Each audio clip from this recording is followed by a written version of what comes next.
Oh, here we go. Hang on a second. Hey, welcome to the stream, Andre. Hey, greetings, everyone. Hey, Andre. Hello, Andre. Hello. Can Arwen say that any more seductively? Oh no, I didn't. I swear to God, no. I was like, okay. You feel a little hot in here right now. I've been drinking one, so it's all good. Andre, can you feel the love? Can you feel the love tonight? Oh my God. Okay, hey, so Andre. all right, so Andre, we were discussing the Dune film. We've kind of been hashing out a little bit. I am curious to see what you think. I thought that the movie is visually, it's an absolute feast. It's a masterpiece. I was a little bit tainted because I had read the script. I didn't think that the movie quite lived up to the script, but it's still very good. And the most important thing is that audiences that aren't familiar with the books or the story appear to be getting the story anyway. So kudos to Denis Villeneuve for having done that. Solid experience. Very happy that we'll be getting a part 2. I was quite nervous about that, given that they botched the release worse than I've seen any release botched before. And just think about it, right? Because everyone that I know, at least in the States, wanted to see the movie 6 weeks ago, which is when it first was released in select markets in Europe. If they had been that clever, they would have done what they did with the Avengers, drop it like 1 week earlier internationally, benefit from all of the word of mouth, drive people to a frenzy, and then drop it a week later. Not 6 weeks later, because then hype has kind of like gone a little bit. So I think that they left maybe $60 million at the table by doing it the way that they did. How do you feel about them not including large sections of the lore in the film? That's one of the things that disappointed me, actually. In the script, they had handled that so magnificently. The way that they went through the history of the war against the machines and why you have mentats and everything like that. It was like explained in such a great way in the script, really unobtrusively. And the same thing with even the feuding between House Harkonnen and House Atreides. This was all explained magnificently in the script. And it was all gone. Completely gone in the finished movie. So I was actually really disappointed by it. However, the most important thing that this can do is to get the quote-unquote normies on board. And I think that they made the choice not to overwhelm people with information and world building, and rather focus on the story at hand, get people invested in that, and then you have ample opportunity to world build later. Okay. You know, in the books, Baron Harkonnen is supposed to be, pretty flamboyant. He talks down to people a lot because usually he acts like he's the smartest guy in the room at all times. Because he frequently is, also, depending on who else is in the room with him. And that's something that we didn't really get to see so much of. Honestly, have you, everyone else on the panel, have you seen the 2000s miniseries? No. It's down my list. I definitely intend to watch it. Yeah, it's on my list. Both. I've only seen the 80s movie. Was that the sci-fi series? Yes. It was like the 3-parter. It was the Children of Dune, right? Yes, exactly. I had to watch that twice because it was hard for me to apply myself to it. But once you got into it, because it was a lot more religious focused, I realized, and I was trying to get it from a different perspective. Yeah, because if you just focus in on the first one, the one that was adapting the full story of Dune, I would say that it has the best Baron Harkonnen on screen to date, because that one had a fairly flamboyant Baron, but at the same time, you saw how he really was the devious one. He didn't really need the Mentat, because it was mostly his plan to begin with the first place. Mm-hmm. And the way that Ian McNeice played him, you really saw this is a brilliant, brilliant guy. Wicked and cruel, but brilliant. May I ask you a question, Andre? Sure. You just described the whole thing, how they're not trying to overwhelm audiences. But let's say the people that know the history or know the books or have an attachment to it are hoping to see that. Do you think it's diminished the respect to those fans, or they're just trying to get it for a generation that's now current rather than focusing on all of them? I think that it's simply a matter of getting as many people on board as possible. And yeah, you can make the point that it's going to be not disrespectful, because I don't think anything here is disrespectful. I made the wrong word. Diminished. How about diminished? But yeah, I think that the existing fans, for the most part, will be really happy with everything that's there on screen. And like me, they may be disappointed with the world building that isn't there. But at the same time, that's like the director's choice, and he may have made the right one based on the response. Personally, I would have liked a little bit more world building. I've heard though that the director has nailed it, at least with the cinematography, when it comes to scale building, like the sizes of things towards the actual size of the humanity or the humans or characters within the screens, and he does that so well that it gives you that feeling of how tiny you actually are compared to their constructions. Yes, yeah, like everything seemed real. It really felt like being taken away to a different world. So he did nail that, absolutely, I felt. The betrayal plot line involving, Lady Jessica and Dr. Yui, was that in the original script at all? No. Sadly, whenever you're adapting a literature story to a visual story, you unfortunately do have to cut out things because you can't show everything, or else it kind of bogs down the visual story. That's exactly right, and I think that's what they did. Yeah. There are many, many things where they made cut, and honestly, when you think about it, the Dr. Yui storyline, it's pretty expendable in the bigger scheme of things, isn't it? It is. Because he is how kind of a many small others character. here on the panel had seen the movie?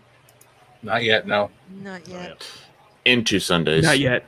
I rewatched the original. Sorry, it was free on YouTube, so I rewatched it again. I love the intro. I love that princess when she starts. I love it so much. Which version of it did you see on YouTube? I think it's the director. There's also what's the other cut?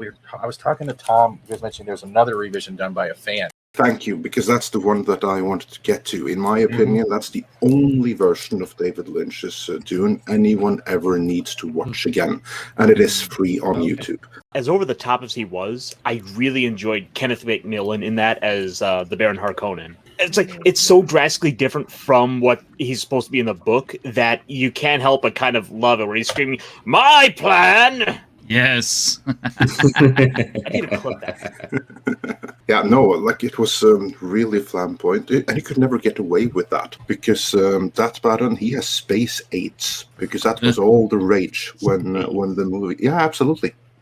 Because the movie was filmed in the early 80s. That's when the AIDS epidemic just begun, and the Baron is homosexual, which is where the AIDS first manifested itself. So David Lynch decided, hey, let's do this visual thing to just show right that. Let everyone know what's going on here. And that's something that would never ever apply today. So that's something that was removed in the 2000s version and in this version.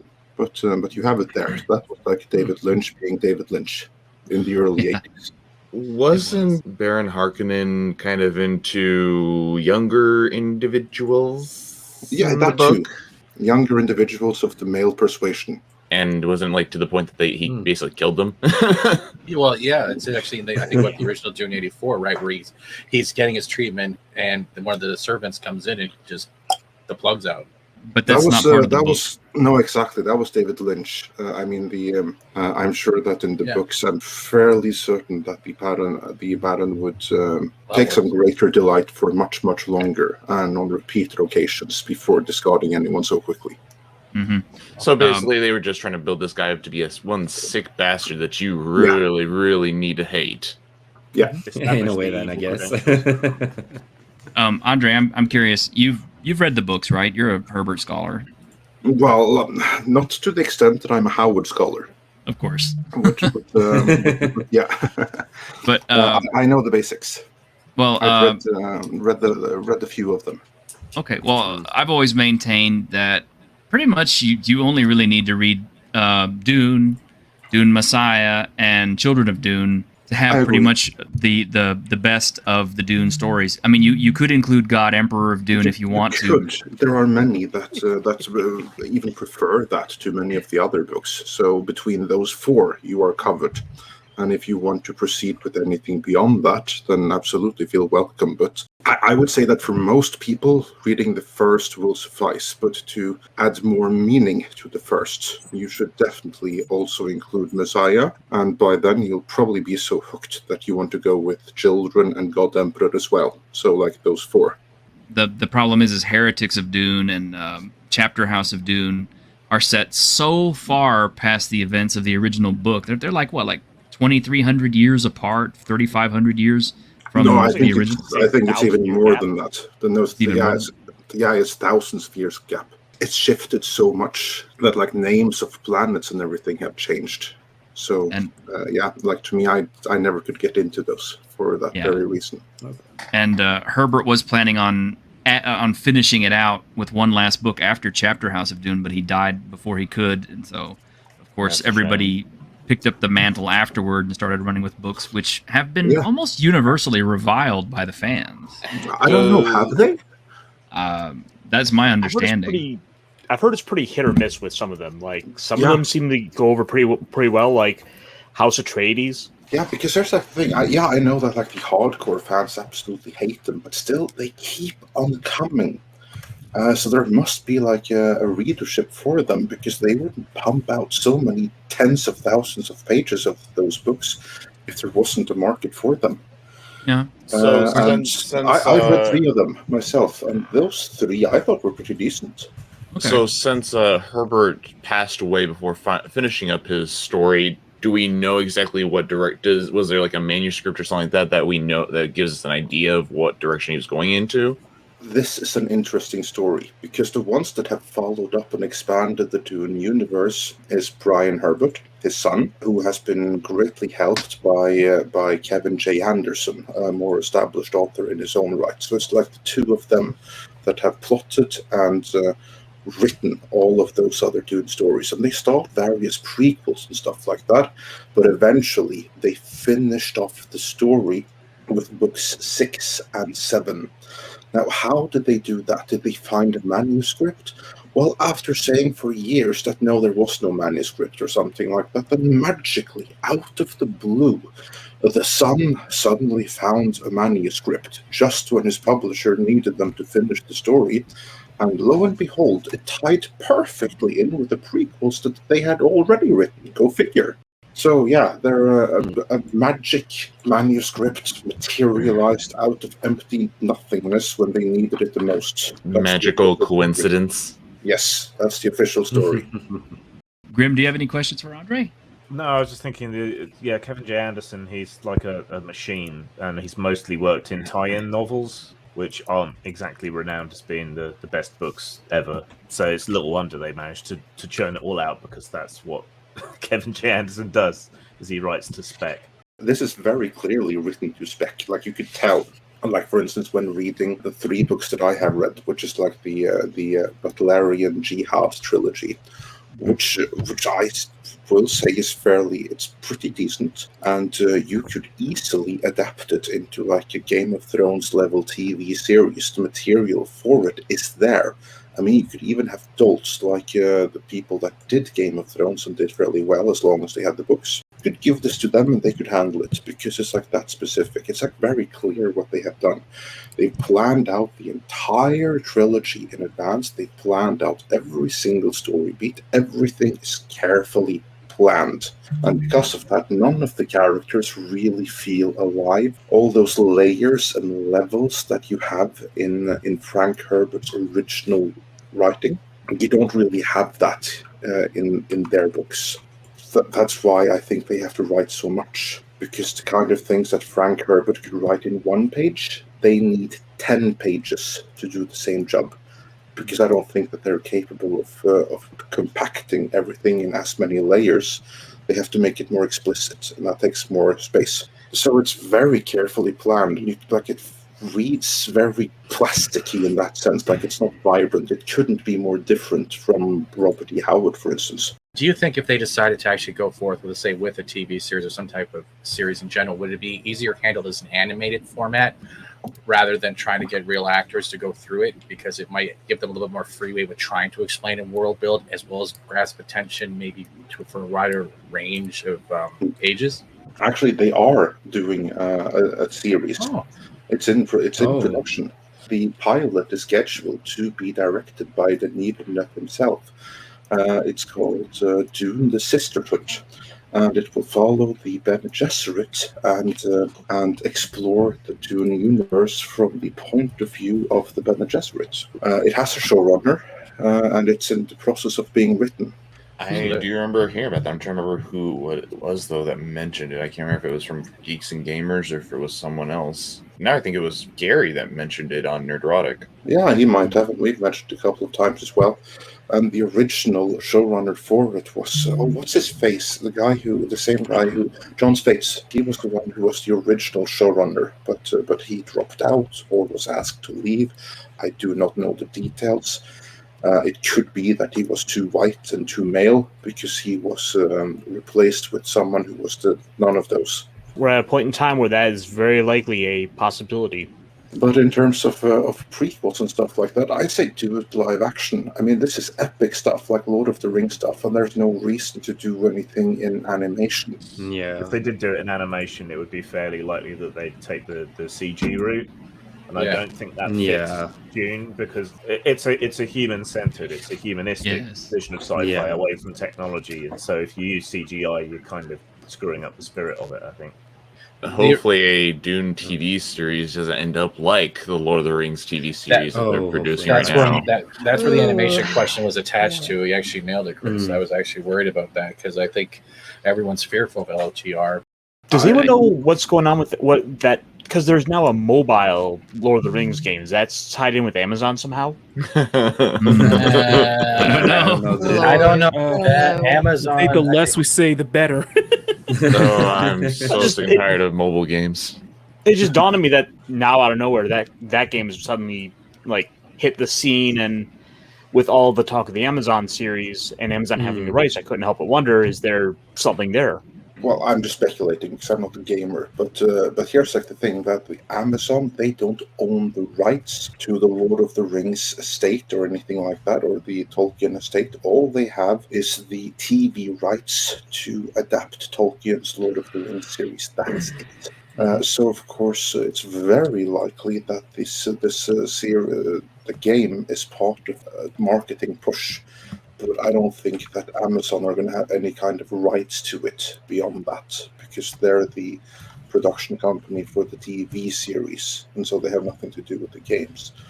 And like, for instance, look at Marvel, for instance, right? You have Avengers games, and it looked nothing like the movie Avengers in any way, shape, or form, because there's like no link between there. In fact, there's a deliberate attempt to create separation. And I would imagine that it's simply a matter of the Tolkien estate having licensed the game out at one party years ago, because it takes that long, and independently of each other, they have also licensed the TV series to Amazon. But quite possibly, there have been some meetings and some talks with Amazon and the game developer just to make sure that things don't. I actually just found an article about that.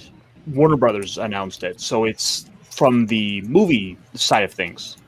This is from August, so it's not exactly the newest thing, but this was still an article about it, saying that it was Warner Brothers that had will let the fans immerse themselves in the game anywhere they go. Called Lord of the Rings: Rise to War. To me, it just kind of seems like they're just trying to milk it a little bit more, probably to build some hype up for the new Amazon show that's coming out, or building on the hype. Yeah, I would say that's more accurate, since since it's Warner Brothers, means it's tied to the movies and not to what Amazon is doing. Because there are Lord of the Rings games out there. There's an online one. There's mobile ones. There's a whole bunch of stuff out there. I play the online one. Shadow of Mordor too. Like you all said, the ones for PlayStation that were great hits, and like except for the second one with the loot box fiascos. But other than that, those games are very well known for being fantastic. They're very lore heavy, and they're very true to at least the Lord of the Rings Online. The Standing Stones one, it's very true to the story. And the same thing with Dune. There's no Dune Online that I remember, but if you want to go back for like things like Dune 2000, which was like a Command and Conquer style of Dune, where you really that's actually in development. Funcom are developing a Dune game, which is also delayed which is also like a huge missed opportunity because it needed to be out like months ago. But yeah, that is actually happening. Like huge online whatever thing I never play on because it's not on the Mega Drive. RPG. Exactly. Do you remember the good old days when company used to coordinate and plan things out before just throwing it out there? I think that was always a myth. Yeah, but we also had Memory the era. served. Yeah, but we also had the era of movie tie-in games. Remember? Sure. That work out. I mean, hell, one of the most famous ones of those being E.T. So we're talking back to 82. We have another Midnight's Edge in the chat. Oh, was it? Oh, He got lonely. Oh. he got lonely. It's Tom. It's Tom. Tom got lonely. Well, we got to get him in here too if we can.